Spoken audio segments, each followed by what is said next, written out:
Selamat pagi Bapak Ibu Saudara, selamat kita berjumpa kembali di sarapan pagi hari ini. Pagi hari ini saya berdoa supaya Roh Kudus tolong kita semua untuk bisa memahami kebenaran firman Tuhan di hari ini lagi.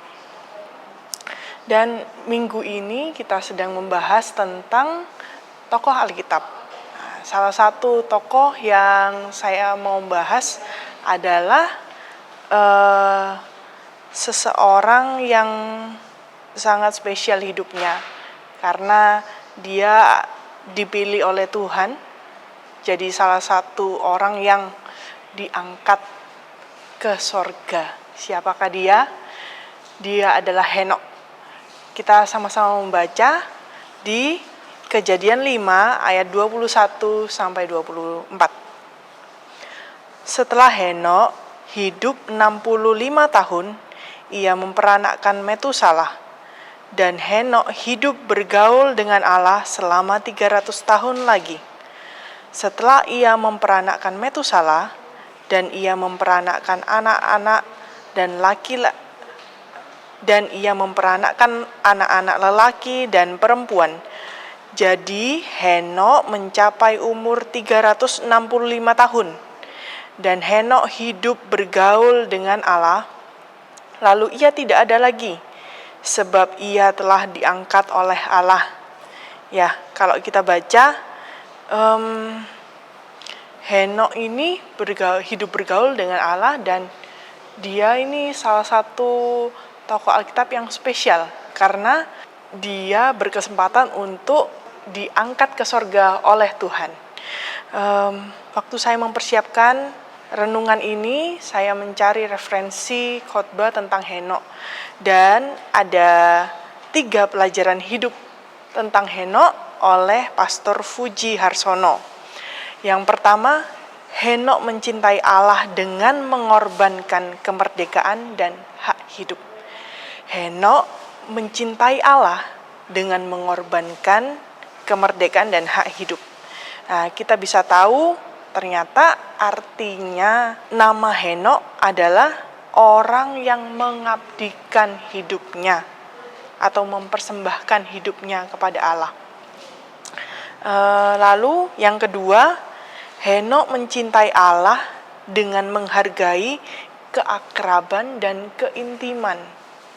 Henokh mencintai Allah dengan menghargai keakraban dan keintiman. Nah, ini ada sesuatu yang menarik Bapak Ibu Saudara, karena di Alkitab di ayat 21 ditulis setelah Henokh hidup 65 tahun lamanya, ia memperanakkan Metusalah. Jadi selama 65 tahun Henokh hidup, itu sama sekali Alkitab tidak menuliskan. Nah, tetapi kenapa kok di umur 65 tahun lalu ia memperanakkan Metusalah? Ini baru momen yang dituliskan. Kenapa?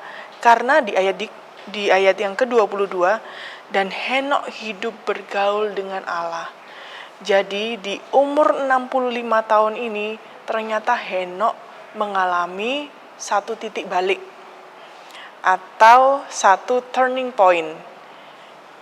Henokh mengalami perjumpaan pribadi dengan Tuhan. Nah, oleh sebab itu,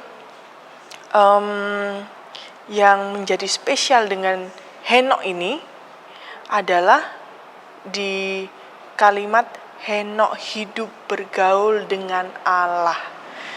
Dituliskan 2 kali Bapak Ibu Saudara, di ayat yang ke-22 dan di ayat yang ke-24. Henokh hidup bergaul dengan Allah. Lalu saya mulai merenungkan, kira-kira bagaimana ya hidup bergaul dengan Allah? Saya akhirnya mulai mendapatkan pengertian sama seperti pertemanan. Saya mengumpamakan pertemanan, ada yang pertemanan teman yang hanya tahu saja, ada teman yang hanya kenal saja, Dan yang ketiga, ada teman yang kenal banget, kenal dekat.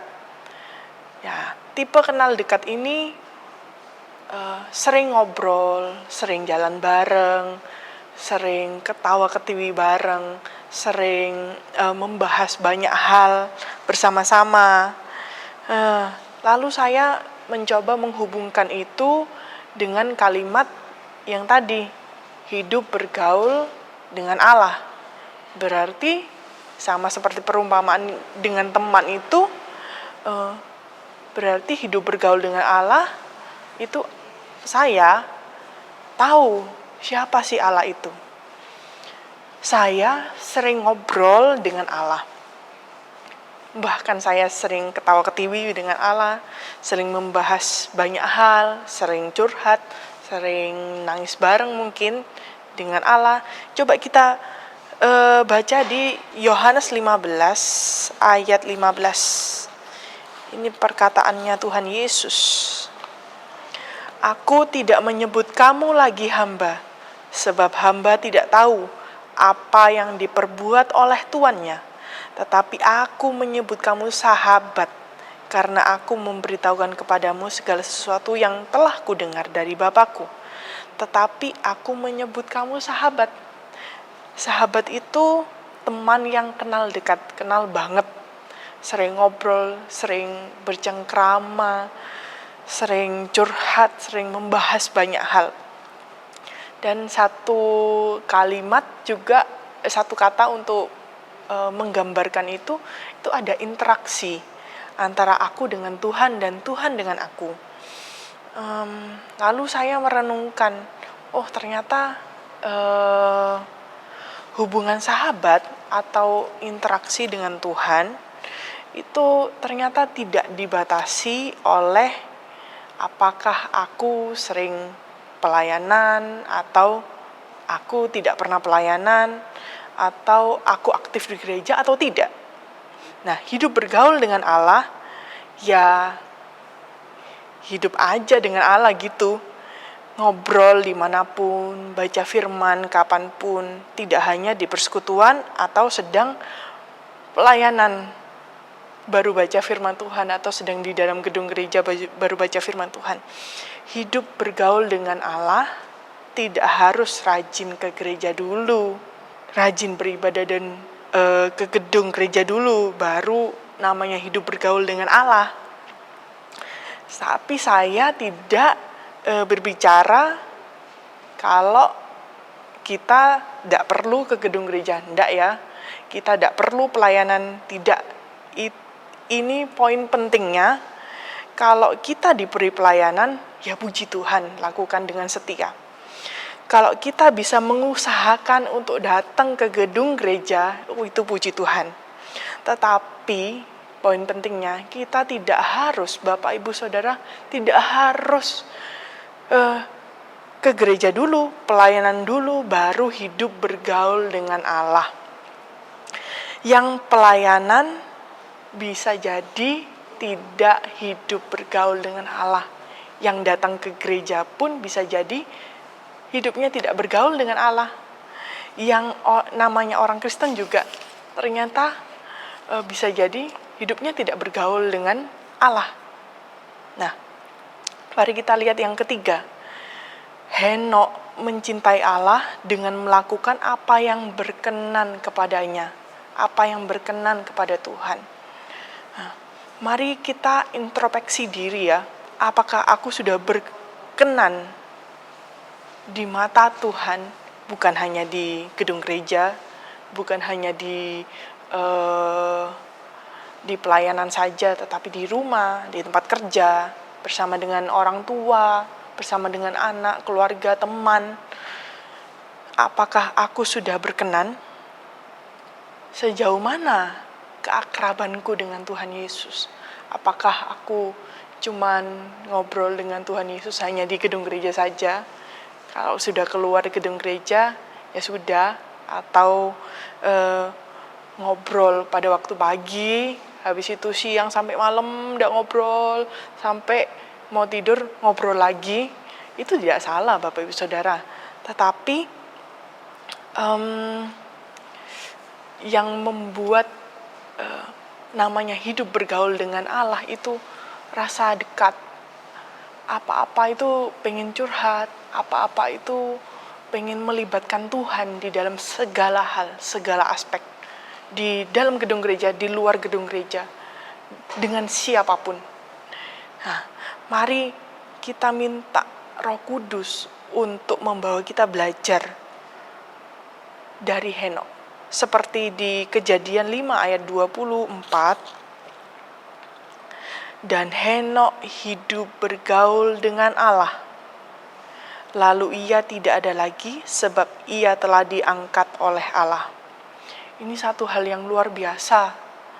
Mungkin kalau kita zaman sekarang hidup bergaul dengan Allah, mungkin tidak seperti Henokh ya yang akan diangkat langsung ke sorga. Tetapi ada sesuatu yang spesial yang Tuhan kerjakan untuk hidup kita. Saya dan Bapak Ibu Saudara akan rasakan sendiri itu. Nah, kita baca di 1 Yohanes 1 ayat 9. Ini adalah ayat yang sangat meneguhkan saya. Kenapa? Karena ini inti dari hidup bergaul dengan Allah yang saya pahami. Satu hal ini yang sangat amat penting. Karena dengan keterbukaan itu akan ada pemulihan. Waktu kita terbuka, kita akan dipulihkan. Kalau kita tidak terbuka, kita tidak akan dipulihkan. Waktu kita terbuka, kita semakin dekat dengan Allah, semakin bercengkrama dengan Tuhan, dan mengenal Tuhan Yesus lebih lagi. Kita baca, jika kita mengaku dosa kita, maka Ia adalah setia dan adil, sehingga Ia akan mengampuni segala dosa kita dan menyucikan kita dari segala kejahatan. Ini poin pentingnya Bapak Ibu Saudara, bahwa kalau kita hidup bergaul dengan Tuhan, kita tidak takut untuk mengutarakan kejelek-jelekan kita. Bukan saya menghimbau untuk tidak apa-apa berbuat dosa saja. Enggak, kalau kita hidup bergaul dengan Tuhan, kalau kita dekat dengan firman Tuhan, yang tidak baik itu akan minggir sendiri. Ada rasa ketidaktertarikan kepada hal-hal yang tidak benar. Nah, itu sesuatu yang saya sangat dorong untuk Bapak Ibu Saudara bisa mengalami itu secara pribadi bersama dengan Tuhan. Itu saja Bapak Ibu Saudara, semoga apa yang pagi ini kita dapatkan itu, saya berdoa supaya Roh Kudus untuk menuntun kita supaya kita lebih lagi dewasa di dalam Tuhan. Sekian, Tuhan Yesus memberkati.